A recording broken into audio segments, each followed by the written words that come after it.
మాంసాహారం తినే అలవాటు ఉన్న వారిని మానేయమని నేను చెప్పలేను, కానీ కనీసం అమావాస్య నాడు మానేయండి. అమావాస్య నాడు మాంసం తినకండి, మాంసం కొనకండి.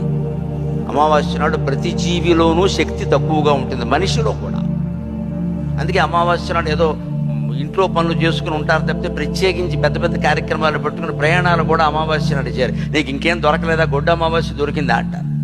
ఎందుకంటే అది అశుభం అని కాదు. అక్కడ దీపావళి అమావాస్య శుభం, అశుభం ఎలా అవుతుంది? అమావాస్య పండుగలు చాలా ఉన్నాయి మనకి. పొలాల అమావాస్య శుభం, అది ఎన్నో అమావాస్య, మహాలయ అమావాస్య శుభం. అది అమావాస్యలో శుభాలు ఉన్నాయి, కానీ జీవశక్తి తక్కువగా ఉంటుంది, ప్రయాణాలకి పనికిరాదు, శుభకార్యాలకి పనికిరాదు.